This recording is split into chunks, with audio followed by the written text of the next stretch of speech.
રણછોડ તમારે ચરણે પુનિત શું એને બોલો 4 મુઠ્ઠી તાંદુલમાં આટલું બધું આપી દીધું ત્યારે બોડાણો દ્વારકાથી ડાકોરથી દ્વારકા ચાલતો ગયો શું લઈને ગયેલો?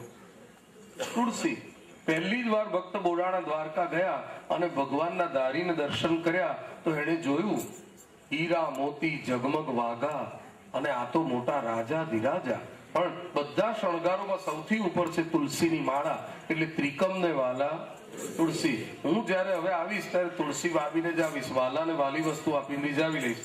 અને એ 70-72 વર્ષ સુધી ચાલીને ગયો અને ભગવાનને તુલસી અર્પણ કર્યા. પ્રભુ પડ્યા નથી કઈ રસ્તામાં, નહીં મળે સોનાના સિક્કામાં, નહીં મળે મદીના કે મક્કામાં, પણ ભાવ હૃદયનો શુદ્ધ હશે તો મળી જશે તુલસીના પત્તા. અને આજે પ્રભુ એવા પ્રસન્ન થઈ ગયા કે ભક્ત બોડાણાની ભક્તિને વશ થઈ ગયા. ભક્તિના ભાવથી વાલો મારો વશ છે, પ્રેમ કેરો દોર એને બાંધવાને બસ છે. પદાર્થથી રીજે જીવાત્મા, પ્રેમથી રીજે પરમાત્મા. ભેટથી રીજે જીવાત્મા, ભાવથી રીજે પરમાત્મા. પ્રભુ એના બોલમાં બંધાયા અને આજે દ્વારકાથી ડાકોર આવી ગયા. વિચાર, થોડી સોનાના મહેલ, આખી બોડાણાની વેલ.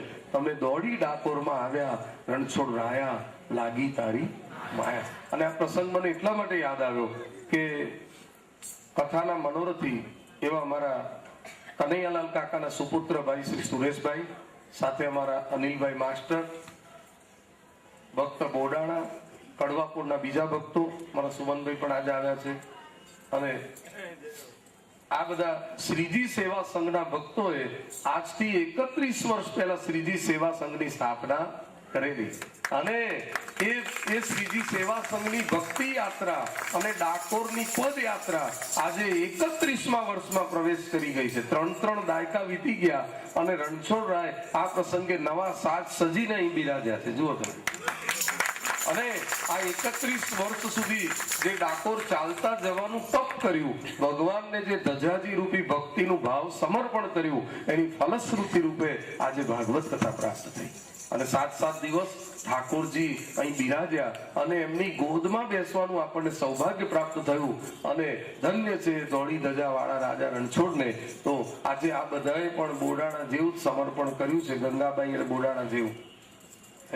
અમારા કનૈયાલાલ કાકા, અમારા શાંતાબા અને એમના સુપુત્ર સુરેશભાઈ, સાથે અમારા અનિલભાઈનું આખું જ મિત્ર મંડળ, શ્રીજી સેવા સંઘના બધા જ ભક્તો આ સેવાને વરેલા છે, ભક્તિને વરેલા છે, સમર્પણના ભાવ સાથે જાય છે.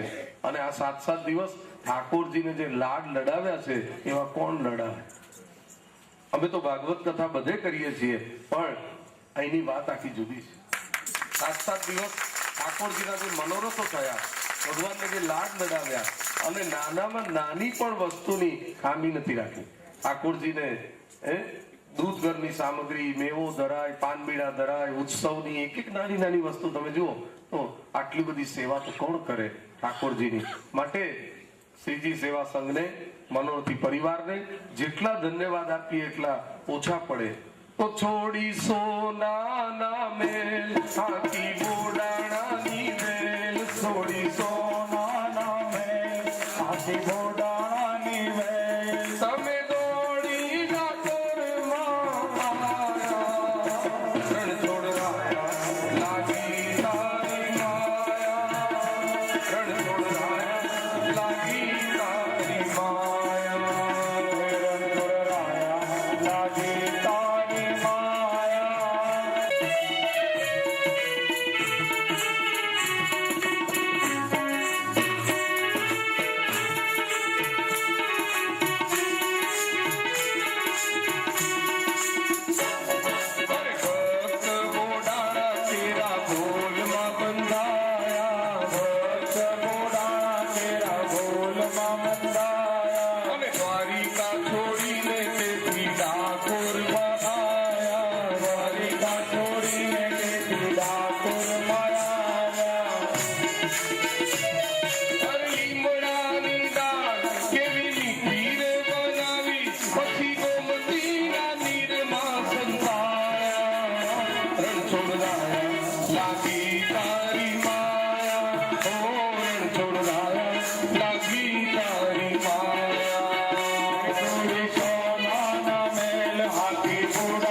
શુદ્ધ ભાવો ભગવતી કર્મ બંધાદ વિમુચ્યતે. સુદામાની કથા બાદ હવે સુખદેવજી મહારાજ રાજા પરીક્ષિતને કહે છે કે સુદામો ભગવાનની ભક્તિ કરીને ભવસાગર તરી ગયો છે. અને બીજી તરફ એક વખત બહુ મોટું ગ્રહણ આવ્યું છે. એ ગ્રહણની અંદર ભગવાન વસુદેવ દેવકીજીને લઈ હરિયાણાના કુરુક્ષેત્રના મેદાનમાં ગયા છે. ત્યાં સરસ્વતી નદી વહેતી હતી. ત્યાં મોટો સત્સંગ સમારોહ હતો. લોકો ગ્રહણનું સ્નાન કરે, કથા સાંભળે, પુણ્યદાન કરે, યજ્ઞ કરે, આ બધું થતું હતું. માતા પિતાના હાથે ભગવાને આ બધું પુણ્ય કર્મ કરાવ્યું. ત્યાં વ્રજવાસીઓ પણ ભગવાનને બહુ વખતે મળ્યા. અને પછી ભગવાને આ બધું કરાવ્યા પછી માતા પિતાની પરીક્ષા કરી. વસુદેવજીને પૂછ્યું કે તમારી હવે છેલ્લી ઈચ્છા શું? તો કે જે મારું મરણ સુધરે તે. દેવકીજીને પૂછ્યું માં આપની ઈચ્છા? તો દેવકીજી કહે છે કે મારા કંસે મારેલા બાળકો મને બહુ યાદ આવે છે, એ ક્યાં હશે? એટલે કૃષ્ણ બળદેવે વિચાર કર્યો મારી માતામાં જો આ વાસના રહી જશે તો એનું મરણ બગડશે. એટલે પધાર્યા સુતલ પાતાળમાં અને બલિરાજા પાસે એ બાળકો હતા એ લાવીને હાજર કર્યા અને માનો મોહ દૂર કર્યો. અને પછી ભગવાન માતા પિતાને લઈને દ્વારકા પાછા આવતા હતા. ત્યાં રસ્તામાં અર્જુન જાત્રાએ નીકળેલા, એનો ભેટો થઈ ગયો અને અર્જુનની નજર સુભદ્રાજી ઉપર જતી જોઈ અને ભગવાનને એમ લાગ્યું કે અર્જુનને સુભદ્રા સાથે પરણવાની ઈચ્છા હોય એવું લાગે છે. એક બાજુ લઈ જઈને પૂછ્યું કે સુભદ્રા સાથે લગ્ન કરવાના હોય તો તું કરે? તો કહે છે હા. તો અમારા મોટા ભાઈ કદાચ સુભદ્રાજીને દુર્યોધનને આપી દે એના કરતા તું જ હરણ કરી જા. તને હું વિધિ બતાવું. પહેલા તો તારે 4 મહિના ચતુર્માસ કરવો પડશે, સંન્યાસ લેવો પડશે અને પછી હું તને આગળની યુક્તિ બતાવીશ. અર્જુને દ્વારકામાં જ ચતુર્માસ કરવાનું નક્કી કર્યું. સંન્યાસ લીધો, 4 મહિના સુધી જપ તપ કર્યા. બળદેવજીને સંન્યાસીઓ બહુ વાલા હતા એટલે અવારનવાર એમના દર્શને આવતા હતા. ત્યાં ચતુર્માસ પૂરો થયો એટલે બળદેવજીએ કહ્યું કે મહારાજ અમારા મહેલમાં આપ છેલ્લે પ્રસાદ લઈને જજો. જમવા તેડાવ્યા અને બીજી બાજુ ભગવાને આખું સુભદ્રા હરણનું પ્લાનિંગ કર્યું. સુભદ્રાને કહ્યું કે આપણા દ્વારકાની અંદર વર્ષમાં એક જ વાર દ્વારકાની સ્ત્રીઓ નગરની બહાર રેવત પર્વતની પૂજા કરવા જાય છે અને તે વખતે અર્જુનને કહેવાનું કે તારું હરણ ત્યાંથી કરી જાય અને હું એક રથ ઉગમના દરવાજે તૈયાર રાખીશ, એમાં બધી જ વસ્તુઓ હશે. જેવા અર્જુન સંન્યાસી જમવા આવ્યા એટલે સુભદ્રા પીરસવા ગયા અને પીરસવા ગયા એ વખતે જ આ ભગવાને યોજના કરી હતી એ સમજાવી દીધી. અને એ યોજના પ્રમાણે રેવતક પર્વતની પૂજન યાત્રામાંથી અર્જુને સુભદ્રા હરણ કરી લીધું અને રથમાં બેસાડીને જાય છે. ત્યાં સિપાહીઓ બૂમાબૂમ કરે છે આ બળદેવજીનો ગુરુ એનું થવા બેઠું છે ગુરુ, કારણ કે એને આપણી કન્યાનું હરણ કરી લીધું. બળદેવજી તો ગુસ્સે થયા, હું એને જીવતો નહીં મૂકું એ સંન્યાસીને. ત્યારે ભગવાને પગમાં પડીને કહ્યું મોટા ભાઈ એક વાત કહું, તપાસ કરતા સમાચાર એવા મળ્યા છે કે આપણા કુંતા ભોઈનો દીકરો અર્જુન જ હતો. શું એ અર્જુન હતો? હા, તમે ના ઓળખ્યો, એને પંચકેશ વધારેલા, સંન્યાસ લીધેલો, તમે ક્યાંથી ઓળખો? હવે જો આપણે એને મારીએ, એને આપણી બેનનો હાથ પકડ્યો, એને મારીએ એટલે આપણી બેનના ઘર ઉપર જ હાથ ઉગામ્યો કહેવાય. માટે ઘી ઢળ્યું છે તો ખીચડીમાં જ ઢળ્યું છે, આમાં કઈ ખોટું તો થયું નથી. આ વાતને સ્વીકારી લેવામાં જ મજા છે. બળદેવજીને સમજાવી દીધા, બળદેવજીએ મંજૂરીની મોહર લગાવી દીધી, ખૂબ કર્યાવર આપી દીધો અને આ રીતે બ્રહ્મ વિદ્યા રૂપ સુભદ્રાજી નર રૂપી અર્જુનને આપી દીધા. જગન્નાથ ભગવાન પરબ્રહ્મ છે, બળદેવજી શબ્દ બ્રહ્મ છે અને સુભદ્રાજી બ્રહ્મ વિદ્યા છે. બંને ભાઈઓની વચ્ચે બિરાજે છે મંદિરમાં. બ્રહ્મ વિદ્યા દુર્યોધન દુષ્ટ બુદ્ધિને ના અપાય પણ અર્જુન રૂપી નરને જ અપાય. અને એ પ્રસંગ પછી ભગવાન સ્પેશિયલ મિથિલા નગરી પધાર્યા છે. ત્યાં ભગવાનના 2 ભક્તો છે અંતરંગ, એક બહુલાશ્વજનક અને બીજા શ્રુતદેવ બ્રાહ્મણ. ભગવાનની સાથે એક ઋષિ મુનિઓનું વૃંદ છે. ભગવાને વિચાર કર્યો કે આ બંને જણ મને રસ્તામાં મળી ગયા, રાજા અને બ્રાહ્મણ. હવે બંનેમાંથી એક જણના ઘેર પહેલા જઈશ, બીજાને ઘેર પછી જઈશ તો ખોટું લાગશે. એટલે ભગવાને પોતે 2 સ્વરૂપ લીધા અને જે ઋષિ મુનિ હતા એમની પણ 2 પેર બનાવી લીધી અને એક જ સમયે બંનેના ઘર પ્રવેશ કર્યો. એટલે બંનેને એમ લાગ્યું કે ભગવાન પહેલા અમારે ઘેર આવ્યા. આ કથા પછી વેદની કથા બહુ લાંબી છે ભાગવતમાં, પણ વેદનું સાર સમજવો હોય તો એટલો જ છે કે ભગવાનના 2 સ્વરૂપ છે. મંદિરમાં જે સ્વરૂપ છે એ સગુણ સાકાર છે. મંદિરની બહાર નીકળ્યા પછી બધે જ કણ કણમાં ભગવાન છે, એ નિર્ગુણ નિરાકાર છે. ઘણા લોકો એવું માને છે કે મંદિરમાં બેઠેલા ભગવાન જ આપણને જુએ છે. એવું નથી. તમે બહાર નીકળો પછી ભગવાનની નજર તમારા પર હોય છે, ચારે તરફથી તમને જુએ છે. રામ જરૂર કે બેઠ કે સબકા મુજરા લે. એટલે જેમ મંદિરમાં જઈને ભગવાનનો આદર કરો છો, એમ મંદિરમાંથી બહાર નીકળ્યા પછી જ્યાં જ્યાં ફરો તો એવો અનુભવ કરો કે મારા ભગવાન બધેથી મને જુએ છે. આવું માનશો તો તમારાથી પાપ કે દોષ થશે નહીં. જેમ સરકારે ઘડેલા કાયદાનું પાલન કરો છો, એમ ભગવાનના બનાવેલા નિયમોનું પણ જીવનમાં પાલન કરો. પાપને તજો, પ્રભુને ભજો અને ભગવાનથી ડરીને ચાલો. એક માણસે સરસ વાત કરી, એક હું ભગવાનથી ડરું અને એક ભગવાનથી જે નથી ડરીને ચાલતા એનાથી ડરું. જેને ભગવાનનો પણ ડર નથી એ ગમે તે કરે. એક ભગવાનથી ડરું, એક ભગવાનથી ન ડરતા હોય નથી ડરવું. વેદ ભગવાન કે છે જ્ઞાન કરતા ધ્યાન, ધ્યાન કરતા જપ શ્રેષ્ઠ છે. વેદોનું સુંદર વર્ણનની કથા છે. અને ત્યારબાદ વેદોના સારમાંથી તો ભાગવત બન્યું. વેદાપની સદામ સારા જાતા ભાગવતી કથા. પછી સરસ્વતી નદીને કિનારે બ્રાહ્મણો એક યજ્ઞ કરતા હતા. ત્યાં એવી ચર્ચા થઈ કે બ્રહ્મા વિષ્ણુ મહેશ આ ત્રણેયમાં મહાન કોણ? ત્રિસ્વધિશેષુ કો મહાન? સરસ્વત્યા તટે રાજન યજ્ઞમાં ચર્ચા થઈ. ત્યારે ભૃગુ નામના ઋષિ કહે છે કે મને થોડોક સમય આપો તો હું ત્રણેય દેવોની પરીક્ષા કરીને રિપોર્ટ રજૂ કરું. બધાએ કહ્યું જાઓ. ભૃગુ ઋષિ બ્રહ્માજીની ચામડીમાંથી જન્મેલા, એટલે ગયા પહેલા બ્રહ્મલોક. પિતા સામે પુત્ર આવે તો પહેલા પિતાને વંદન કરવા જોઈએ, એને બદલે એમ ઉભા રહ્યા. બ્રહ્માજીને થયું કે આ દીકરામાં કઈ વિવેક છે, પણ જો હું એને શ્રાપ આપું તો કોઈ મને મૂર્ખો કે પુત્ર કુપુત્ર થાય, માવતરથી કમાવતર ન થવાય, એટલે જવા દે. ત્યાંથી પરીક્ષા કરી.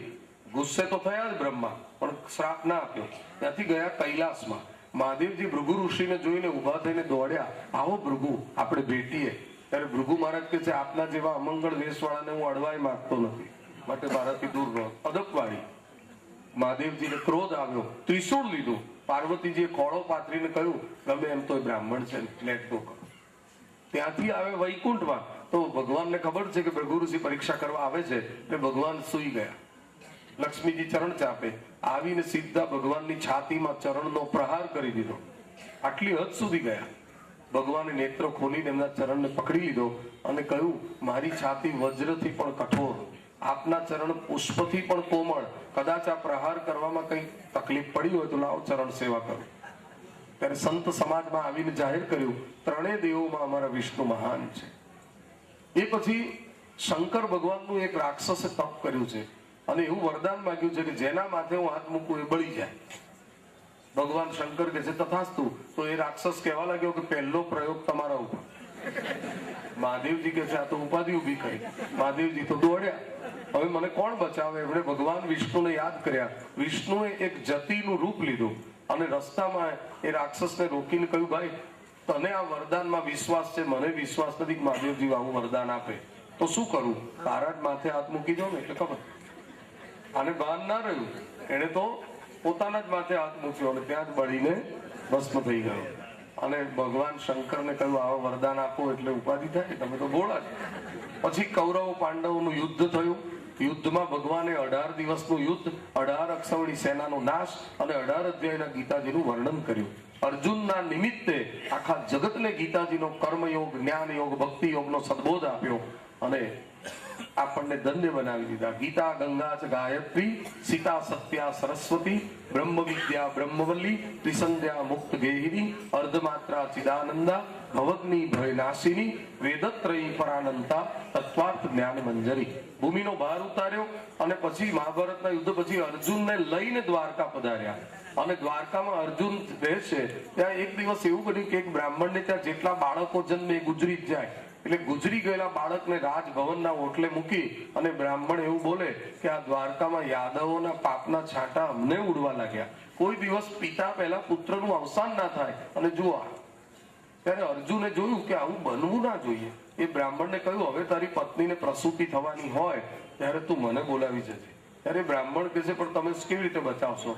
જે મારા બાળકને કૃષ્ણ નથી બચાવી શક્યા, બળદેવજી નહીં, પ્રદ્યુમન નહીં, અનિરુદ્ધ નહીં, અને તમે કેવી રીતે બચાવશો? ત્યારે અર્જુને ગાંડી ઊંચું કરીને કહ્યું તું મને ઓળખે છે? હું અર્જુન છું, અર્જુન. એકવાર તું બોલાવી તો જોજે મને. જો તારા બાળકને નહીં બચાવું ને તો હું અગ્નિમાં પ્રવેશ કરીશ. જ્યારે એની પત્નીને પ્રસૂતિ થવાની થઈ એટલે અર્જુનને બોલાવે છે. અર્જુને ગાંડીવ લઈ અસંખ્ય બાણ છોડ્યા અને એ સ્ત્રીના પ્રસૂતિ ગૃહને બાણથી જ ઢાંકી દીધું અને એવું અભિમંત્રિત કર્યું કે અંદર ભગવાન સિવાયની કોઈ શક્તિ જાય જ નહીં. હવે બાળક જન્મ્યું એટલે રડવાનો અવાજ આવ્યો. બ્રાહ્મણ જોવા માટે ગયો પણ બાળક જ ગુમ થઈ ગયું. એટલે અર્જુનને કહ્યું કે આ તો બાળક જ ગુમ થઈ ગયું. અત્યાર સુધી મૃત બાળકનું મોં જોવા પામતો હતો, આ શું થયું? ત્યારે અર્જુને ચિતા ખડકી અને પ્રવેશ કરવાનો પ્રયત્ન કર્યો. ત્યારે ભગવાને દોડતા આવીને અર્જુનને કહ્યું આવું પગલું ન ભર, પણ આ બાળકો ગુજરી જ ગયા છે અને આ બાળક અદ્રશ્ય થયું છે, એની પાછળ કંઈક રહસ્ય છે, એ આપણે શોધવું છે, એટલે તું રથમાં બેસી જા. અર્જુનને રથમાં બેસાડ્યા અને રથ પશ્ચિમ દિશામાં આગળ ને આગળ દોડાયો. 7 સમુદ્ર વટાવીને રથ આગળ વધ્યો. સુદર્શન ચક્ર મૂકીને અજવાળું કર્યું અને ત્યાં શેષ શૈયા ઉપર સૂતેલા મહાવિષ્ણુના દર્શન થયા. શાંતાકારમ ભુજગ શયનમ સુતાતા, ત્યાં જઈને દર્શન કર્યા. ત્યારે ભગવાને હસતા હસતા કહ્યું, કૃષ્ણ અર્જુન, એ બાળકોને મેં જ અહીં ખેંચી લીધેલા, એટલે તમારું બંનેનું અવતાર કાર્ય હવે પૂરું થાય છે. સ્વધામ આવવાની તૈયારી કરો અને આ બાળકો લઈ જાઓ. આપી દીધા. બાળકોને લઈને પાછા આવ્યા અને ભગવાન હવે દ્વારકાનો ઉપસંહાર કરવાનો, બધું વાઇન્ડ અપ કરવાની તૈયારી કરે છે. અને આ રીતે દસમ સ્કંદની કથા સુખદેવજીએ પરીક્ષિત રાજાને અહીં સુધી સંભળાવી છે. પછી ઉપસંહારની કથા કરી. આદૌ દેવકી દેવ ગર્ભ જનનમ ગોપી ગૃહે વર્ધનમ માયાપૂતન જીવિતાપહરણમ ગોવર્ધનોદ્ધારણમ કૌસચ્છેદન કૌરવાદિ હનનમ કુંતી સુતા પાલનમ એતદ શ્રીમદ ભાગવતમ પુરાણ કથિતમ શ્રી કૃષ્ણ લીલામૃતમ ઇતિ શ્રીમદ ભાગવતે મહાપુરાણે પારમહંસ્યામ સંહિતાયામ દસમ સ્કંદ સમાપ્ત. 90 અધ્યાય પૂરા થયા. એ ભગવાન નારાયણને અર્પણ કરીએ અને 11મા સ્કંદની, હવે 11મો અને 12મો બે જે સ્કંદ છે એ ખૂબ નાના નાના સ્કંદ છે. એની કથામાં 11મા સ્કંદમાં ઉપસંહાર, 12મા સ્કંદમાં પરીક્ષિતનો ઉદ્ધાર.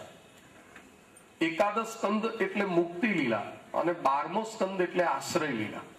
11મો સ્કંદ એટલે શ્રીનાથજીનું હસ્તું મુખારવિંદ અને 12મો સ્કંદ એટલે ઊંચો કરેલો હસ્ત. 11મા સ્કંદની અંદર સુખદેવજી મહારાજ જે કથા કે છે આપણે શ્રવણ કરીએ. બોલો ભાગવત ભગવાન કી. શ્રી સુખદેવજી મહારાજ શ્રી ગિરિરાજ ધરણ કી જય. કૃત્વા દૈત્યવદમ કૃષ્ણ સરામો યદુબિવૃત ભુવોવતાર યદ ભારમ જવિષ્ટમ જનયન કલિમ. કૌરવ પાંડવના યુદ્ધ દ્વારા અને જરાસંઘ સાથેના યુદ્ધ દ્વારા અનેક રાક્ષસોનો ભાર ઉતાર્યા પછી હવે ભગવાન ઉપસંહાર કરવા માંગે છે. દસમ સ્કંદમાં એમનું પ્રેમ સ્વરૂપ છે, 11મા સ્કંદમાં એમનું જ્ઞાન સ્વરૂપ છે.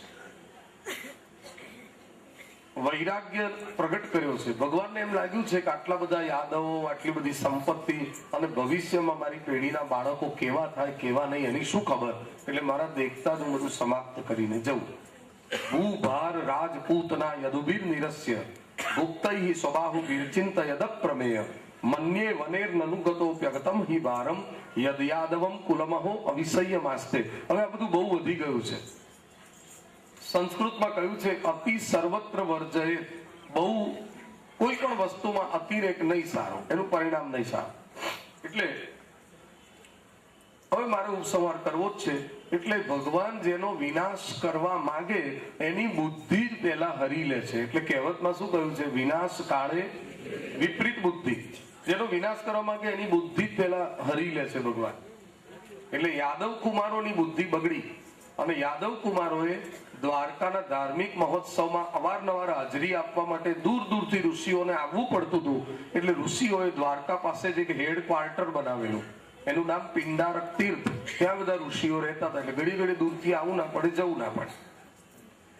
ત્યાં જાંબુવતીના પુત્ર સામને સ્ત્રીનો વેશ પહેરાયો, લાજ કઢાવી, એના પેટ ઉપર એક તાસણું બાંધ્યું અને બ્રાહ્મણો પાસે ઉભી રાખીને કહ્યું કે અમારી સાથે આવેલી આ સ્ત્રી ગર્ભવતી છે, હવે એને દીકરો જન્મશે કે દીકરી, જરા જોઈ આપો. બ્રાહ્મણોએ ધ્યાન લગાવીને કહ્યું કે મૂર્ખાઓ, તમે એક પુરુષને સ્ત્રીનો વેશ પહેરાવીને અહીં લઈ આવ્યા છો અને અમારી ક્રૂર મસ્કરી કરી છે, માટે તમારો વિનાશ નજીક છે એવું લાગે છે.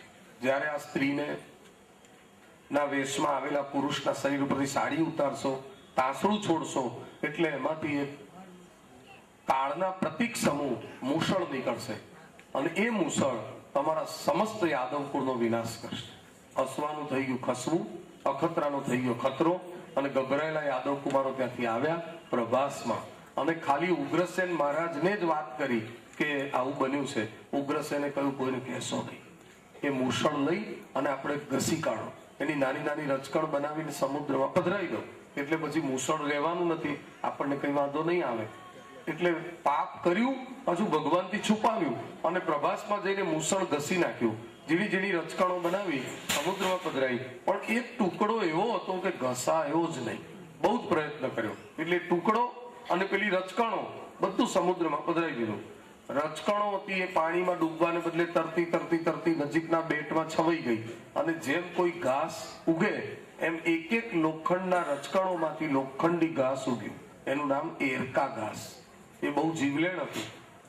અને જે ટુકડો ન ઘસાયો એ એક માછલો ગળી ગયો, અને જરા નામના એક પારધીએ માછલા પકડવા જાળ ફેંકી, એમાં પકડાયો. એના પેટમાંથી આ ટુકડો મળ્યો. એ ટુકડામાંથી એને એક બાણની અણી બનાવી, જેને ફણા કહેવાય.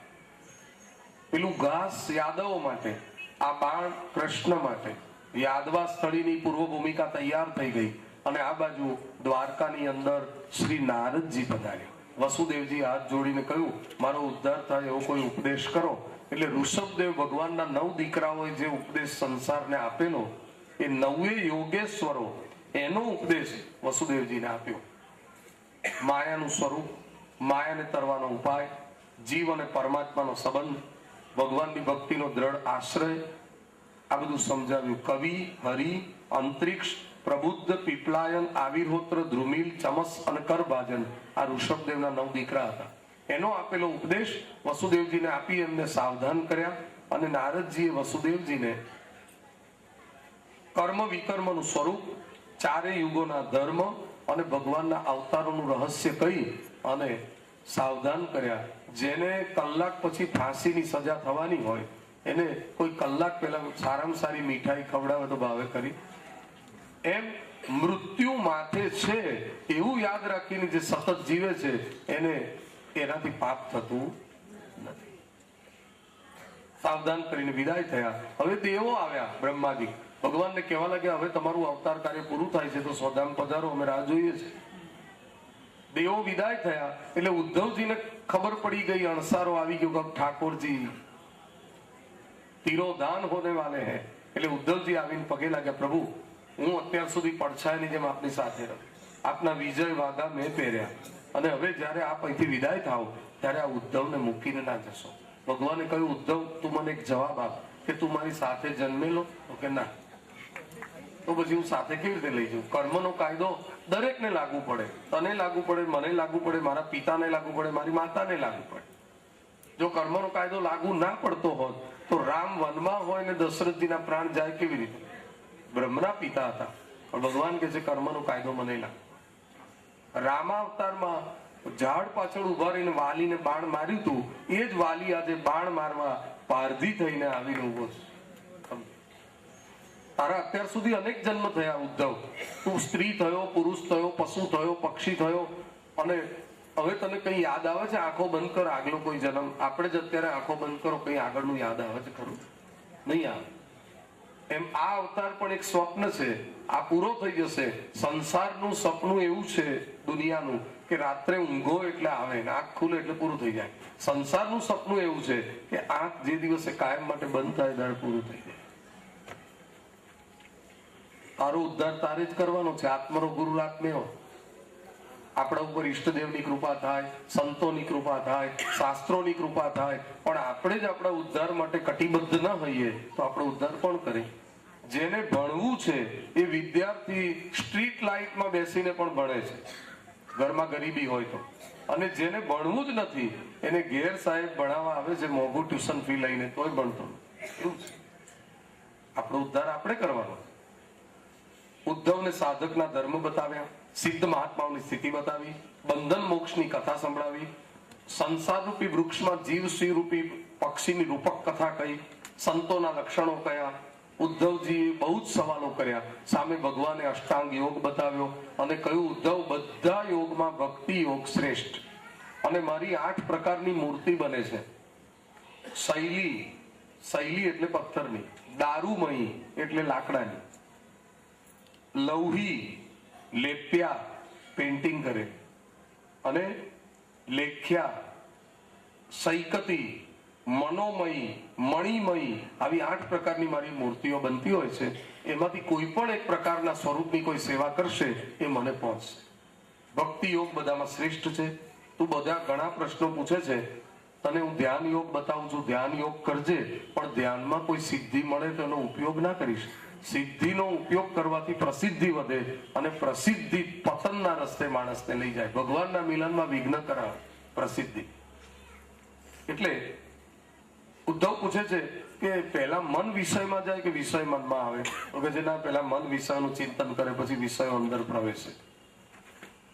ઉદ્ધવ કે છે મોટામાં મોટું દાન કયું જગતમાં? તો ભગવાન કે છે દંડ ન્યાસ પરમ દાનમ, સર્વમાં સદભાવ એ મોટું દાન. મોટામાં મોટું તપ કયું? તો ભગવાન બોલ્યા છે કામ ત્યાગ તપસ્મૃત, જે મનમાં કામ વાસનાને પ્રવેશવા નથી દેતો, મન ઉપર વિજય રાખે છે, એ મોટો તપસ્વી છે. માનવનું સાચું ધન કયું? તો ભગવાન બોલ્યા છે ધર્મમ ઇષ્ટમ ધનમ નૃણામ. જીવ જ્યારે યમરાજાની કોર્ટમાં જાય ત્યારે ધર્મ પુરુષ એને સજામાંથી બચાવે છે, એટલે ધર્મ એ જ માનવીનું સાચું ધન છે. સુદામા પાસે કયું ધન હતું? ધર્મરૂપી. ભગવાન અવતાર કોના માટે લે છે? યદા યદા હિ ધર્મ માટે તો અવતાર લે છે. એટલે પછી પૂછે છે કે જીવ ઈશ્વર વચ્ચેનો ફેર શું?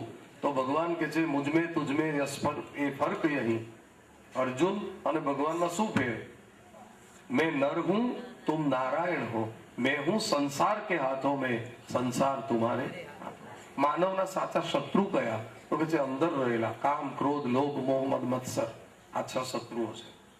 કોઈ આપણી નિંદા કરે ઉદ્ધવ, કોઈ આપણા વખાણ કરે, તો પણ જે ભક્ત ચલિત નથી થતો, માન, અપમાન, આલોચના, પ્રશંસા બધામાં સમતા ભાવ વાળો રહે છે, એ ભક્ત મને યો મદ ભક્ત સમય પ્રિય. એક કદરી નામનો બ્રાહ્મણ હતો, એને લોકોએ બહુ દુઃખ દીધું, પણ એને એના મનને સમજાવ્યું કે સુખ દુઃખ એ આપણા કર્મનો વિપાક છે, એટલે આપનાર તો નિમિત્ત છે.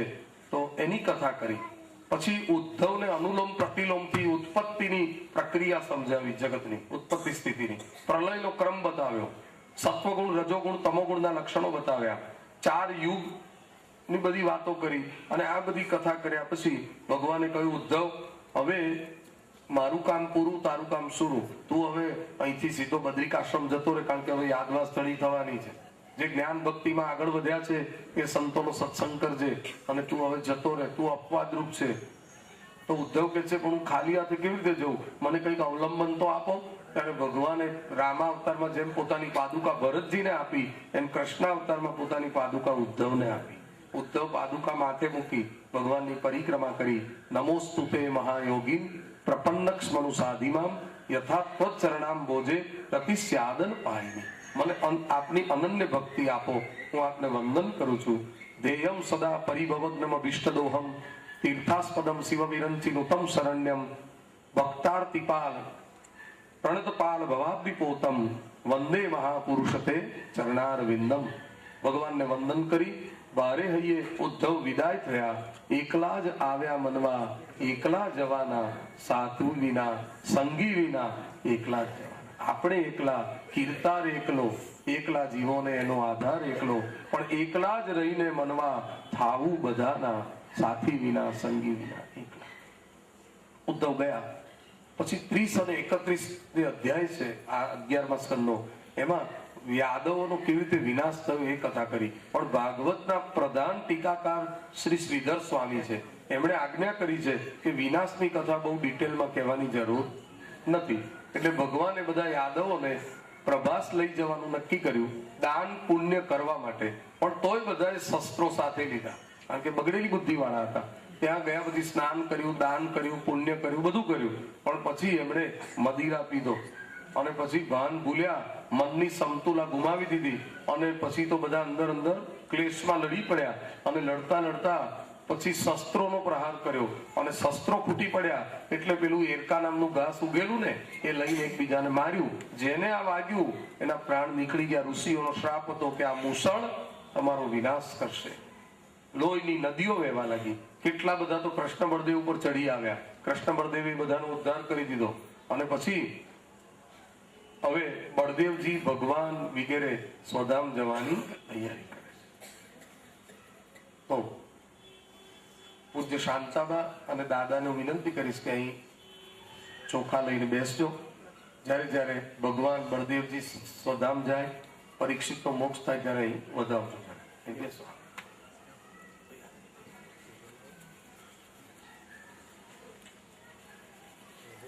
ગતિ જોવા માટે આખું આકાશ ભરાઈ ગયું છે.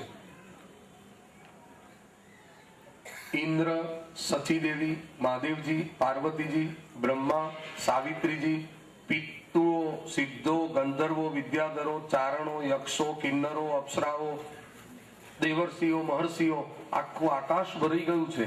અને એ જ વખતે ભગવાને ચરણ ઉપર ચરણ પધરાયો છે. અને ભગવાનના ચરણ ઉપર જે ચરણ છે ને, આમ એનું તળિયું જે દિશામાં છે એ જ દિશામાં એક વૃક્ષ ઉપર જરા નામનો પારધી શિકાર શોધવા ચડ્યો છે.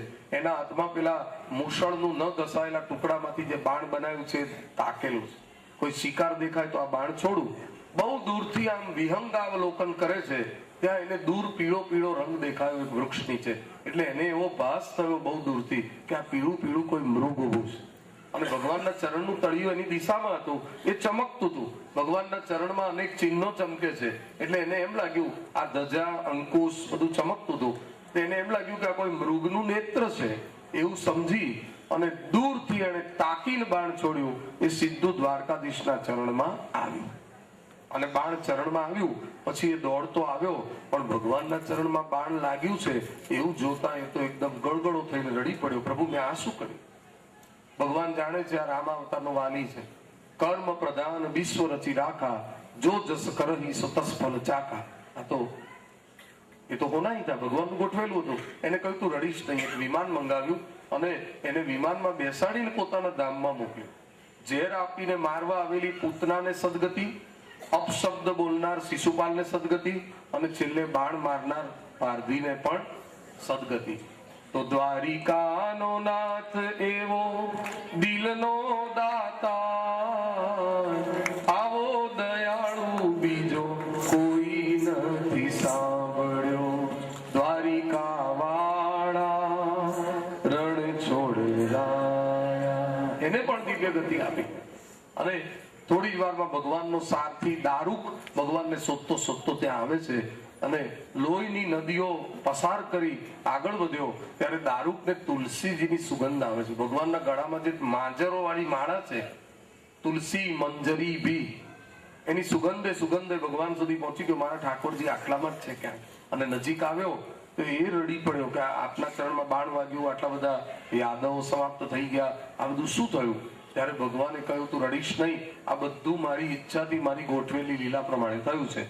અને આજથી 7મા દિવસે મારી ત્યજી દીધેલી દ્વારકાને સમુદ્ર ડૂબાડી દેશે. એટલે દ્વારકામાં તું આ સમાચાર પહોંચાડ. જેને ત્યાંથી નીકળવું એ નીકળી જાય અને જેને અર્જુન સાથે ઇન્દ્રપ્રસ્થ જવું હોય એ પણ જાય. મયામ ત્યક્તામ યદુપુરીમ સમુદ્ર પ્લાવિયસ્યતિ અર્જુનેના વિતા સર્વ ઇન્દ્રપ્રસ્થમ ગભિષ્યત. આટલું કહીને એને વિદાય કર્યો. અને બીજી તરફ ભગવાન પોતાના સ્વરૂપમાં ધ્યાનમાં બેઠા છે. હવે ભગવાનને ક્યાં જવું છે? પંઢરપુર જવું. ભગવાનને છેલ્લે દેખાયું દ્રશ્ય પંઢરપુરમાં પુંડરીક નામનો ભક્ત પોતાના માતા પિતાનું મસ્તક ગોદમાં લઈને સેવા કરતો હતો. ભગવાને નક્કી કર્યું મારે અહીં દ્વારકાથી અંતર ધ્યાન થવું છે અને પંઢરપુરમાં પ્રગટ થવું છે. નેત્રો બંધ છે. આખું આકાશ દિવ્ય ગતિ જોવા ઊભું છે.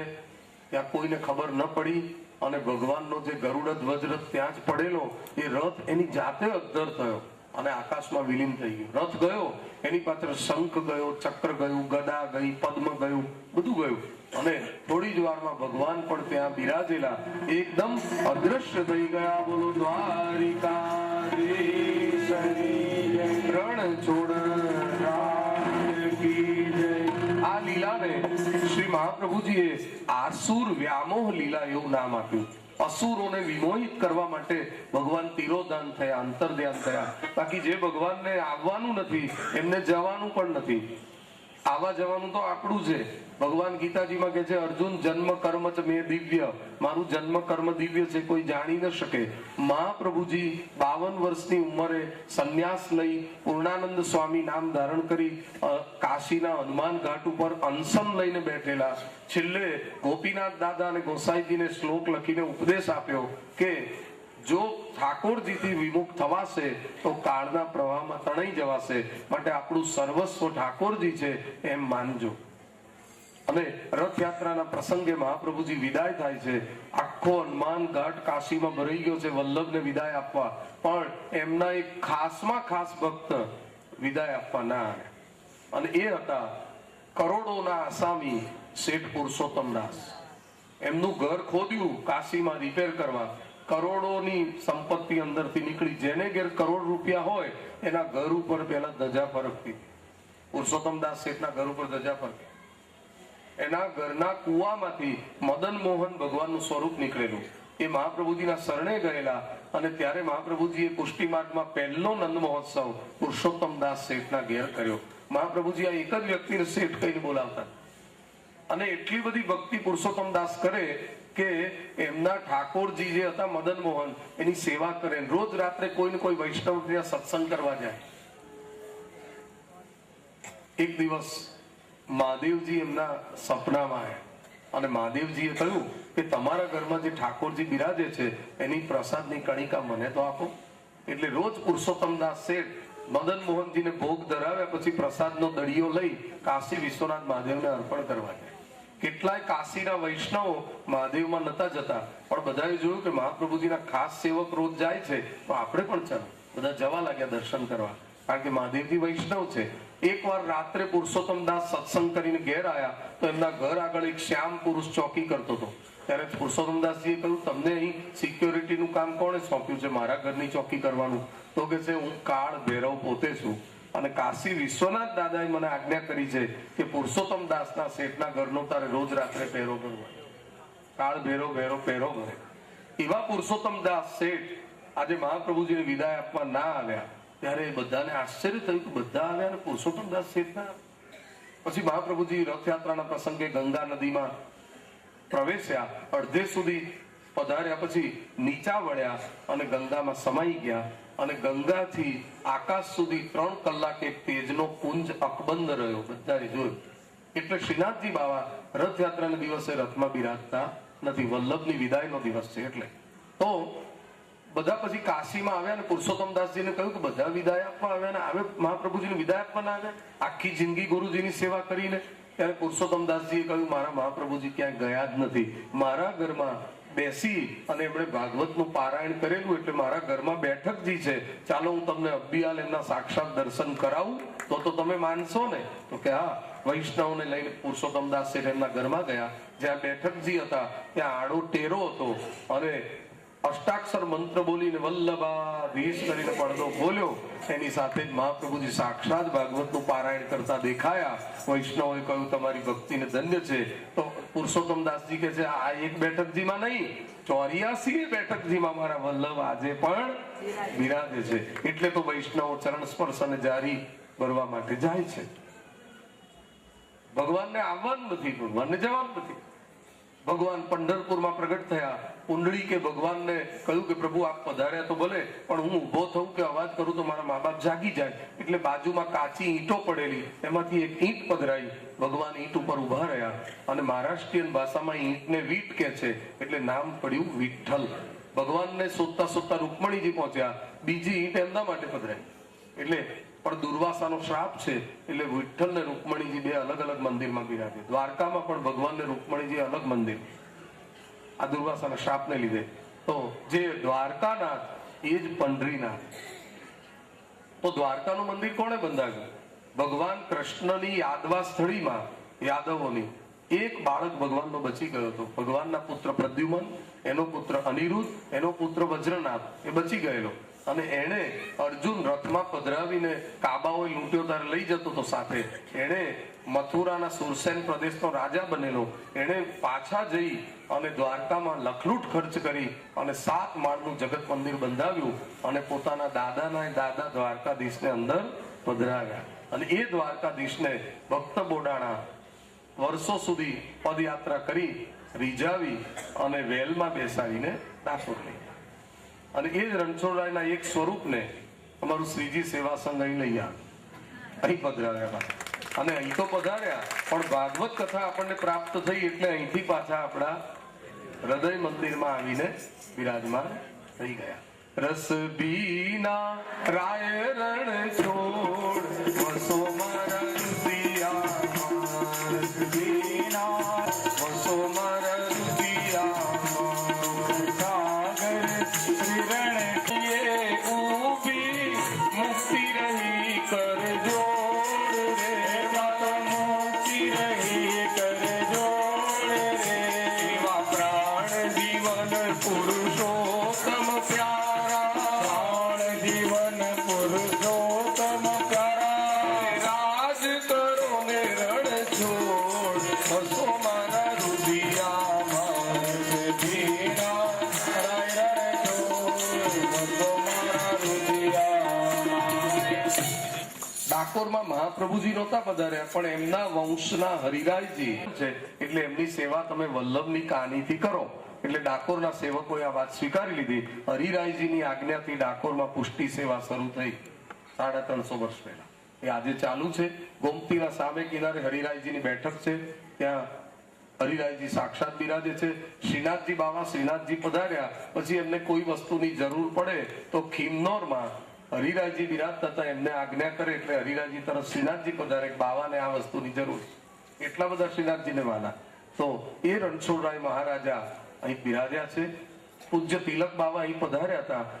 એ દોશીવાડાની કોળે બિરાજતા વલ્લભપુરના બાળકોના ઘરમાં કોઈ બાબરી ઉતારવાની હોય ચૌલ ક્રિયા તો ડાકોરમાં ગોમતી ઘાટે પુનિત મહારાજે પણ એમના સુપુત્ર જનકભાઈની બાબરીની વિધિ ડાકોરમાં જ કરી ગોમતી ઘાટ. એ દિવસે એટલો બધો ડાકોરમાં વરસાદ પડેલો પણ રણછોડરાયના આગલા દિવસે મહારાજ પહોંચી ગયા, પ્રાર્થના કરી, વરસાદ શાંત થઈ ગયો ને એ વિધિ સંપન્ન કરેલી. દોશીવાડાની કોળે બિરાજતા નટવરલાલ શ્યામલાલ ભગવાન એ આપણા અમદાવાદનું નામ રાજનગર, એના ખરા માલિક એ નટવર ગોપાલ એટલે રાજનગરના રાજા માલિક કહેવાય. અને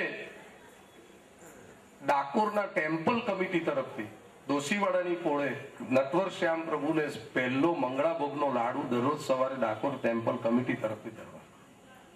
આજે પણ આ એક ડાકોરનું ગૌરવ છે, રણછોડરાય પ્રત્યેનો આદર છે અને વલ્લભ કુળ એની આ યશગાથા છે. તો આજે ભગવાન એક સ્વરૂપે પંઢરપુર કહો, એક સ્વરૂપે ડાકોરમાં કહો, એક સ્વરૂપે દ્વારકાના મંદિરમાં કહો, ગમે તે સ્વરૂપે ગમે ત્યાં બિરાજો, પ્રભુ મારા વંદન, પ્રભુ મારા વંદન. તો એવા કૃષ્ણ પરમાત્માની 125 વર્ષની આ લીલા જે સાંભળશે એ પરમહંસ ગતિ પ્રાપ્ત કરશે. ઇત્થમ હરેર ભગવતો રુચિરાવતાર વીર્યાણી બાલચરિતાની ચ સંતમાની અન્યત્ર ચેહ ચ શ્રુતાની ગૃણન મનુષ્યો ભક્તિમ પરામ પરમહંસ ગતૌ લભેત. ઇતિ શ્રીમદ ભાગવતે મહાપુરાણે પારમહંસ્યામ સંહિતાયામ 11 સ્કંદ સમાપ્ત. 11મા સ્કંદનું પુષ્પ અંતર્યામીને અર્પણ અને 12મા છેલ્લા સ્કંદની 13 અધ્યાયની કથાનું અહીં વર્ણન થાય છે. શ્રીમદ ભાગવત ભગવાન કી જય. સુખદેવજી મહારાજની ગિરિરાજ ધરણ કી જય. આશ્રય લીલા અને શ્રીનાથજી બાવાનું ઉર્ધ્વ હસ્ત, વામ હસ્ત અને 13 અધ્યાયની કથા. અને એમાં હવે સુખદેવજી મહારાજ થોડું કળિયુગનું વર્ણન કરે છે. પરીક્ષિત રાજાને સાંભળવું છે ભગવાન સ્વધામ ગયા પછી કેવો કળિયુગ આવશે, થોડુંક ભવિષ્યની કથા પણ કરી દો. સ્વધામાનું ગતે કૃષ્ણે યદુ વંશ વિભૂષિણે કશ્ય વંશો ભવત પૃથ્વ્યા મેતદા ચક્ષો મે મુને. પછીનું આગળની કથા કરું તો સુખદેવજી મહારાજ કે છે સાંભળો રાજન, ભગવાન કૃષ્ણ સ્વધામ ગયા ત્યારે મહાભારતના યુદ્ધને 36 વર્ષ પૂરા થયેલા. 89 વર્ષે અર્જુનનો રથ હાંક્યો અને એ પછી 36 વર્ષ આ ભૂતલ ઉપર બિરાજ્યા. 89 માં 36 ઉમેરો એટલે ટોટલ થાય સવાસો વર્ષની લીલા પૂર્ણ કર્યા પછી વિદાય થયા ત્યારે 6 જ મહિનામાં કળિયુગ શરૂ થયો, દ્વાપર પૂરો થયો. કળિયુગની શરૂઆતમાં બૃહદ્રથ નામના રાજાના વંશનો પુરંજય રાજા ભારતમાં રાજ્ય કરશે. એનો મંત્રી સુનક કપટ કરી રાજાને મારી પોતાના પુત્ર પ્રદ્યોતને ગાદીએ બેસાડશે. પ્રદ્યોત વંશના કેટલાક રાજાઓ પછી ચંદ્રગુપ્ત રાજા આવશે, પછી અશોક રાજા આવશે, પછી સંગત રાજા આવશે અને કૃષ્ણની વિદાયને 2500 વર્ષ પૂરા થશે એટલે બુદ્ધ ભગવાનનું પ્રાગટ્ય થશે અને આખા જગતમાં બૌદ્ધ ધર્મનો ખૂબ પ્રચાર થશે. અને પછી આંભીર જાતિના 7 રાજાઓ રાજ્ય કરશે અને ત્યારબાદ 8 યવનો અફઘાનિસ્તાનના રસ્તે થઈને ભારતમાં આવશે અને મોગલો રાજ કરશે. અને 8 યવનો પછી અંગ્રેજો એ અરબી સમુદ્રમાંથી આવશે મુંબઈ થઈ અને એ લોકો ભારત ઉપર 14 ગોરાઓ રાજ કરશે. અને જેમ જેમ કળિયુગ આગળ વધશે એમ બધી વર્ણ વ્યવસ્થા છિન્ન ભિન્ન થઈ જશે. કુલ ગોત્ર કે જ્ઞાતિનો વિચાર કર્યા વિના લોકો આંતર જ્ઞાતિય સ્નેહ લગ્ન કરશે. એનાથી જાતિ સંકર અને વર્ણ સંકર પ્રજાઓ થશે. કળિયુગની અંદર મકાનના કદ વધતા જશે, માનવીના કદ ઘટતા જશે. દૂધ, ઘી, તેલ આ બધું પડીકે બંધાશે એટલે પાઉચમાં વેચાશે. કામી, કપટી અને એવી અસત્ય બોલનારી સ્ત્રીઓ થશે. બ્રાહ્મણો વેદથી અધ્યયનથી હીન થશે. સંન્યાસીઓ બધું ભેગું કરશે. બ્રહ્મચારીઓ વિલાસ કરશે અને વિધવા વધારે શણગાર કરશે, સદવા ઓછું કરશે. દરેકના ઘરની અંદર પોતાના ભાઈનું જેટલું માન નહીં હોય એટલું શાળાનું માન હશે. અને શુદ્ર પુરુષ કથા કરતો હશે, બ્રાહ્મણ સાંભળવા બેઠો હશે. મા બાપની સેવાથી બાળકો મોં ફેરવશે એટલે વૃદ્ધાશ્રમ બહુ બનશે. ગાયોની ખૂબ હત્યા થશે. 2 ભાઈઓ મિલકત માટે કોર્ટે જશે. આ ઘોર કળિયુગનું વર્ણન કરેલું છે. કાશ્મીર નામના પ્રદેશમાં યવનોનું બહુ જ જોર વધશે. ધર્મ ગ્રંથો આજીવિકાનું માત્ર સાધન બની જશે. આવી બધી ભવિષ્યવાણી કરી છે. રામચંદ્ર કહે ગયે સીતા સિયા સે એસા કલયુગ આએગા. એ બધું સાચું પડે છે. બધા યુગોમાં ભક્તિ કરવા માટેનો સારામાં સારો યુગ કળિયુગ. ચોંગું ભાડું અને સિદ્ધપુરની જાત્રા. કલિયુગમાં અવગુણ બહુ છે પણ મોટામાં મોટો ગુણ છે. સતયુગમાં ભગવાનનું તપ કરવું પડે, ત્રેતામાં યજ્ઞ કરવા પડે, દ્વાપરમાં વેદ આશ્રય કરવો પડે, કળિયુગમાં કેવળ કીર્તન ભક્તિ. કલૌ કેશવ કીર્તના. અને કીર્તન ભક્તિથી માણસ પાર ઉતરશે. હે રાજા પરીક્ષિત, હવે હું 4 પ્રકારના પ્રલયની તને કથા કરું છું. નિત્ય, નૈમિત્તિક, આત્યંતિક અને પ્રાકૃતિક. આ 4 પ્રકારનો પ્રલય થાય છે. અને બીજું, જ્યારે જ્યારે કળિયુગ આગળ વધશે ત્યારે બહુ પરમ શિવાય પહોંચશે એટલે સંભલ નામના ગામમાં વિષ્ણુયશ બ્રાહ્મણને ત્યાં ભગવાનનો 24મો અવતાર જે બાકી છે, 22મો કૃષ્ણાવતાર, 23મો બુદ્ધા અવતાર અને છેલ્લો 24મો કલ્કી અવતાર જે બાકી છે એ થશે. અને એક શ્યામ રંગના ઘોડા ઉપર બેસીને હાથમાં તલવાર લઈ અને કલ્કી નારાયણ ભગવાન કળિયુગનો ઉપસંહાર કરશે અને પછી પાછો સતયુગ આવશે. તો આ બધી કથા તે 7 દિવસ સુધી જે કથા સાંભળી એ હું તને ફરી ટુ ધ પોઈન્ટ રિપીટ કરું. એટલે સુખદેવજીએ પાછા પોઈન્ટ સાથે એ બધી કથા એને યાદ કરાવી 7 દિવસની. પહેલા સ્કંદમાં મેં આ કથા કરી, પાંડવોનું સ્વર્ગારોહણ, દ્વારકાનો ઉપસંહાર, મંગલાચરણ, ભગવાનનું વિરાટ સ્વરૂપ, આ બધું કહ્યું. બીજા સ્કંદમાં સાધન ઉર્ફે જ્ઞાન લીલાનું વર્ણન કર્યું અને એમાં ચતુશ્લોકી ભાગવત વગેરે કહ્યું. ત્રીજા સ્કંદની અંદર વિદુરજીની તીર્થયાત્રા અને એ બધા પ્રસંગો કયા. ચોથા સ્કંદની અંદર મનુ, શત્રુપા, અંસોયા આ બધા ચરિત્રો ભક્તોના કયા. 5મા પરમહંસોની બધી કથા કરી અને એમ કરતા કરતા બધી જ કથાઓ રિપીટ કરાવી અને રાજાને કહ્યું આજે 7મો દિવસ છે તો તારા મનમાં કોઈ શંકા તો નથી રહી ગઈ ને? તો પરીક્ષિત રાજા કહે છે બિલકુલ નહીં. મને 7 દિવસ પહેલા ભય હતો પણ હવે હું નિર્ભય બની ગયો. આપે આવીને કથા શરૂ કરીને ત્યારે પહેલા સ્કંદની કથા સાંભળતો હતો ત્યારે મને શ્રીનાથજીનો જમણો ચરણ જ દેખાતો હતો. બીજા સ્કંદની કથા વખતે ડાબો ચરણ, ત્રીજા અને ચોથા સ્કંદ વખતે 2 બાહુ, 5મા છઠ્ઠા સ્કંદ વખતે 2 સાથળ, 7મા સ્કંદ વખતે શ્રીનાથજીએ કટીભાગ ઉપર રાખેલો જમણો હસ્ત, 8મા 9મા સ્કંદ વખતે 2 સ્તંભ, 10મ સ્કંદ વખતે એમનું વિશાળ હૃદય એટલે વક્ષસ્થલ, 11મા સ્કંદ વખતે હસ્તુ મુખારવિંદ અને આ છેલ્લા સ્કંદની કથા ચાલે છે ત્યારે હસતા હસતા શ્રીનાથજી હાથ ઊંચો કર્યો છે. અને મને એમના શરણમાં બોલાવી રહ્યા છે. સર્વ ધર્માન પરિત્યજ્ય મામેકમ શરણમ વ્રજ અહમ ત્વામ સર્વ પાપેભ્યો મોક્ષયિષ્યામિ મા શુચ. રાજા તું જેવું બોલે છે એવું જ મને દેખાય છે. તારો ઉદ્ધાર નક્કી છે. હવે હું અહીંથી વિદાય લઉં છું. તક્ષક આવશે, શરીરને કરડશે, આત્માને નહીં કરડે, યાદ રાખજે. પરીક્ષિત રાજાએ હવે હિંમત રાખીને કહ્યું કે ભગવંશ તક્ષકાદિભ્યો મૃત્યુભ્યો ન બિભેમ્યહમ પ્રવિષ્ટો બ્રહ્મ નિર્વાણ અભયમ દર્શિતમ ત્વયા. મને હવે મૃત્યુની કે તક્ષકની કોઈની બીક નથી. મારા રોમ રોમમાં ભાગવતજી બિરાજે છે. પરમ ભાગવત બની ગયો છું. મને કોઈ બીક નથી. તક્ષક આવે તો ભલે આવે, એ પણ મારા માટે મોસ્ટ વેલકમ છે. સુખદેવજી ઉભા થાય છે. પરીક્ષિત રાજા શરૂઆતમાં જેમ પૂજા કરે છે એમ પરીક્ષિત રાજા સુખદેવજીની છેલ્લે પણ પૂજા કરે છે. ગુરુચરણમાં વંદન કરે છે. આવ્યા ત્યારે સાક્ષાત્કાર કરાવ્યો, જતી વખતે પણ સાક્ષાત્કાર કરાવી દીધો. બોલો શ્રી સુખદેવજી મહારાજની. સુખદેવજી વિદાય થાય, બધા ઋષિ મુનિઓએ ઉભા થઈને એમને વિદાય આપી છે. અને એ સુખદેવજી નર્મદા કિનારે જઈને બેઠા છે. વ્યાસ બેટ સામે સુખદેવ બેટ છે નર્મદા કિનારે. અને પછી પરીક્ષિત રાજાએ ગંગામાં સ્નાનપાન કર્યું. એ દિવસ હતો ભાદરવા સુદ પૂનમનો.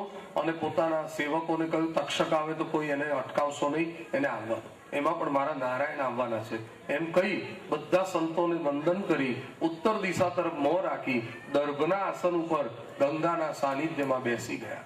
ભગવાનને પ્રાર્થના કરવા લાગ્યા. બીજી તરફ એમના દીકરા જન્મેજયે તક્ષકનું ઝેર ઉતારે એવા એક મંત્ર વેદતા સ્પેશિયલ બ્રાહ્મણને બોલાયો. એનું નામ કશ્યપ. કશ્યપ જયારે અહીં આવવા નીકળ્યો ત્યારે તક્ષક પણ આવવા નીકળ્યો. તક્ષકને કોઈ ઓળખી ના જાય એટલે એને પણ બ્રાહ્મણનો વેશ લીધેલો. બે બ્રાહ્મણો રસ્તામાં ભેગા થઈ ગયા. જોવા જેવું થયું. તક્ષકને આ કશ્યપ ઉપર વહેમ પડ્યો. એને પૂછ્યું મહારાજ ક્યાં જશો? તો કહે છે હું કશ્યપ નામનો બ્રાહ્મણ છું, મંત્ર વેદતા છું, અને ગંગા કિનારે પરીક્ષિત રાજાને આજે તક્ષક નામનો નાગ કરડવાનો છે, એનું ઝેર ઉતારવા જઉં છું. તો તમને એનું ઝેર ઉતારતા આવડે છે? તો કે હા, મારી પાસે એવા મંત્રો છે સિદ્ધ કરેલા. ત્યારે તક્ષકે બ્રાહ્મણના વેશમાં કહ્યું કે હું પોતે જ તક્ષક છું. તમે પોતે જ તક્ષક છો? આ સાંભળીને પેલો કશ્યપ બ્રાહ્મણ બે ડગલા પાછા હટી ગયા. તક્ષકે કહ્યું જુઓ મહારાજ, આપણે બે ઉભા છીએ, એની સામે આ ઘટાદાર વૃક્ષ છે, તમને દેખાય છે? તો કે હા. એ જ વૃક્ષને ધારીને જોઈ લો, જેવું છે એવું તમે બનાવી આપો તો હું માનું તમારા મંત્રો સાચા. હું પહેલા દંશ દઈશ, પછી તમારે તમારો વિધિ કરવાનો. તક્ષકે ભયંકર સ્વરૂપ પ્રગટ કર્યું અને એ બ્રાહ્મણના દેખતા પેલા વૃક્ષના મૂળમાં દંશ દીધો. જેવો દંશ દીધો એટલે આખું વૃક્ષ બળીને ઠૂઠું થઈ ગયું. તરત જ મંત્રવેદતા કશ્યપે કમંડળમાંથી જળ લઈને આચમન કર્યો, હાથ પખાડ્યા અને પોતાના હાથમાં જળ દઈને મંત્રોચ્ચાર કર્યા અને અભિમંત્રિત કરેલું જળ એ વૃક્ષના મૂળની અંદર આમ જ્યાં છાંટ્યું, એની સાથે વૃક્ષ હતું એવું જ એઝ ઇટ ઇઝ થઈ ગયું. એના એ ઝાડના ડાળ, એના પાન, એના ઉપર ફળ ફૂલ, એના ઉપર પક્ષીઓના માળા, એના ઉપર લાકડા કાપનારો કઠિયારો, એના હાથમાં કુહાડી, બધું જ એવું થઈ ગયું. જોઈને તક્ષક મોંમાં આંગળા નાખી ગયો. આ તો કેવી અજબ જેવી વાત, આ તો મારું ઝેર ઉતારે. એટલે એને કહ્યું કે મહારાજ, તમને જન્મેજયે શું આપવાનું કહ્યું છે? હું જે માંગીશ તે મને આપશે. તો એક જગ્યાએ થોડે દૂર એક ચરુ છે, એ ચરુમાં એટલું બધું ધન છે કે તમને ક્યાંયથી નહીં મળે, પણ તમે અહીંથી જતા રહો. એ બ્રાહ્મણ લોભી હતો એટલે ધનના લોભમાં ચરુ તરફ જતો રહ્યો અને તક્ષક બ્રાહ્મણોના વેશે બ્રાહ્મણની સભામાં આવીને બેસી ગયો. છેક પરીક્ષિતની નજીક પહોંચી ગયો. આગળ ફળોના કરંડિયા બધું પડ્યું છે. તક્ષક ત્યાં જઈને બેઠો છે. પરીક્ષિત રાજા હવે અંતકાળે ભગવાનને મનાવી રહ્યો કે હારે વાલા અરજી અમારી સુનો શ્રીનાથજી, લઈ જાજે તારા ધામમાં. વાલા અરજી અમારી સુનો શ્રીનાથજી, લઈ જાય તારા ધામમાં. હારે મારા અંત સમયના બેલી નહીં હડશે, હારે હવે મેલો નહીં હડશે. હારે હું તો આવી ઉભો તમ દ્વારે શ્રીનાથજી,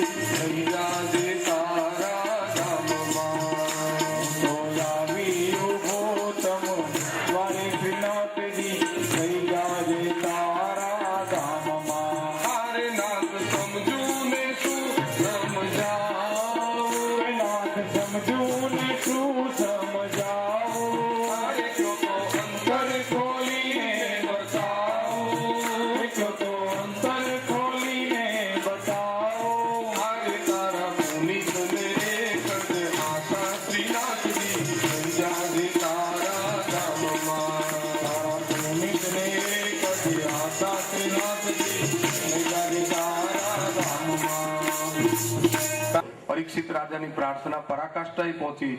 તક્ષક આવ્યો હોત એવો સીધો પરીક્ષિતને કરડત, પણ ન કરડ્યો. એનું કારણ આ મુક્તિ શાસ્ત્ર. એને ભાગવતની શ્રવણ ભક્તિ કરી, હૃદયમાં ભગવાનને પધરાવ્યા, એટલે એનો કોઈ કરડવાનો રાઈટ નથી. કરડવાનું ક્યારે? કે એનું શરીર છૂટી જાય પછી. પરીક્ષિત રાજાના નશ્વર દેહને સ્પેશિયલ વીઆઈપી અગ્નિ સંસ્કાર કરવા માટે પોતાના મોંમાં એક વિશેષ પ્રકારનો અગ્નિ લઈને તક્ષક આવ્યો છે. આ ભગવાન તરફથી પરીક્ષિતને મળતી એક સગવડ છે. જે પરીક્ષિતનું શરીર ઉત્તરા માતાના ગર્ભમાં હતું અને અશ્વત્થામાએ બ્રહ્માસ્ત્ર મૂકેલું, ત્યારે ભગવાને ગર્ભમાં જઈ અને સુદર્શન ચક્રથી એનું રક્ષણ કરેલું યાદ છે કથામાં. તો જે પરીક્ષિતનું શરીર ભગવાનના સુદર્શન ચક્રથી સિદ્ધ થયું હોય, એ શરીરને કોઈ સાધારણ અગ્નિ સંસ્કાર ન કરી શકે. એટલે તક્ષક સ્પેશિયલ અગ્નિ લઈને આવ્યો. પણ અગ્નિ સંસ્કાર કોઈ શરીરને ક્યારે થાય? કે એનું શરીર છૂટી જાય પછી. આપણા શરીરની અંદર દરેકના બે શરીર હોય છે. એક ઉપર દેખાય છે, અંદર એક બીજું સૂક્ષ્મ શરીર હોય. જીવ જ્યારે નીકળે ત્યારે સૂક્ષ્મ દેહ લઈને નીકળે છે. સૂત પુરાણીએ જોયું કે બરાબર પરીક્ષિતની પ્રાર્થના પરાકાષ્ઠાએ પહોંચી અને એ જ વખતે વૈકુંઠમાંથી એક વિમાન ઉતરતું દેખાયું અને પરીક્ષિતના શરીરમાંથી એક તેજોમય બીજું સ્વરૂપ નીકળતું દેખાયું. અને એ સ્વરૂપ પ્રગટ થઈ પેલા વિમાનમાં બેઠું અને વિમાનમાં બેસીને જ્યાં જાય ત્યાં આકાશમાંથી દેવતાઓએ જય જયકાર સાથે પુષ્પવૃષ્ટિ કરી અને પરીક્ષિત રાજાને વધાવી લીધો. બોલો પરીક્ષિત મહારાજ. અને એ જ સેકન્ડે સામે બેઠેલા તક્ષકે રૌદ્ર સ્વરૂપ ફરી પ્રગટ કર્યું અને ત્રેણ મારી અને પરીક્ષિતનું જે નશ્વર શરીર હતું એના ગળા ઉપર દંશ દીધો. ત્યારે કોઈએ પૂછ્યું કે ગળા ઉપર કેમ દીધો? તો કે જે 7 દિવસ પહેલા એક ઋષિના ગળામાં મરેલો સર્પ પહેરાવેલો, એટલે ગળા ઉપર જ કર્યો.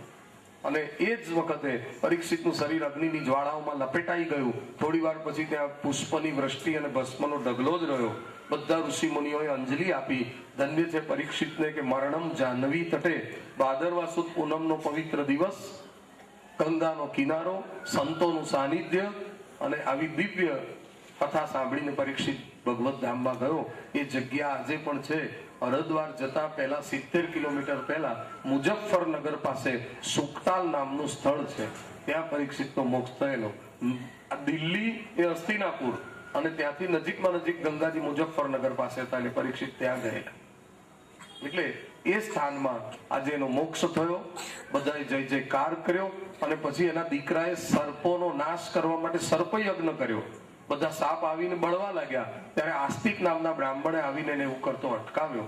અને એ પછી સુત પુરાણીજી કહે છે કે માર્કંડ નામના ઋષિને ભગવાનની લીલાના દર્શન કરવા હતા, ભગવાનની માયાના. એટલે ભગવાને એકવાર પ્રલયમાં એવી લીલા કરી કે પ્રલય કાળ આવ્યો, ત્યાં હિમાલયની તળેટીમાં પુષ્પભદ્રા નદીને કિનારે માર્કંડ ઋષિ તપ કરતા હતા. એ પ્રલયના પૂરમાં તણાઈ ગયા અને સમુદ્રમાં પહોંચ્યા. ત્યાં બચવા માટે એક વડનું ડાળું તરતું હતું, એ પકડી લીધું. ત્યારે વડના અનેક પાંદડાઓમાં એક પાંદડાઓમાં કંઈક ચમકતું હતું. નજીક જોવા ગયા તો એ બાલ મુકુંદ ભગવાન હતા. 2 હાથથી પોતાના જમણા ચરણનો અંગૂઠો મોંમાં મૂકીને એનું પાન કરતા હતા.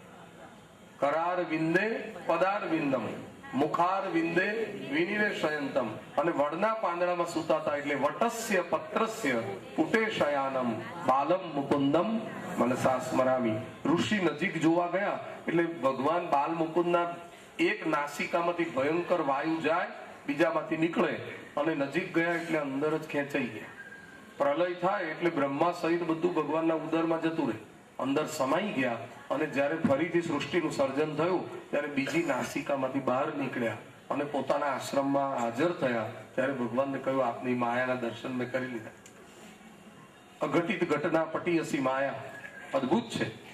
અને એ કથા પછી સુત પુરાણીજી કહે છે બધા શાસ્ત્રોનો સાર ભાગવતજીમાં છે. એટલે ભાગવત એ શ્રેષ્ઠ ગ્રંથ છે. એનો એક શ્લોક, અડધો શ્લોક, 5 શ્લોક અથવા ભાગવતનું પારાયણ અથવા ભાગવત સપ્તાહ, બધું જ્યાં જ્યાં થશે ત્યાં દિવ્ય ફલની પ્રાપ્તિ થશે અને ભાગવત જ્યાં બિરાજશે ત્યાં તીર્થ પ્રગટ થશે. એવું આ દિવ્ય ગ્રંથ છે. ભગવાન કૃષ્ણ સ્વધામ ગયા ત્યારે પોતાનું તેજ ઉદ્ધવજીને કહે છે, હું ભાગવતમાં પધરાવીને જઉં છું. એટલે ભાગવતજીમાં એમનું તેજ મૂકીને ગયા છે. એટલે આનો ખૂબ મહિમા છે. એટલે જ મહાપ્રભુજીએ 84 સ્થાનોમાં ભાગવતજીનું પારાયણ કર્યું છે. ભાગવતનું દાન પણ અનેક યજ્ઞોનું અને ગૌદાનનું ફળ આપે છે. જેના કુટુંબમાં ભાગવત કથા થાય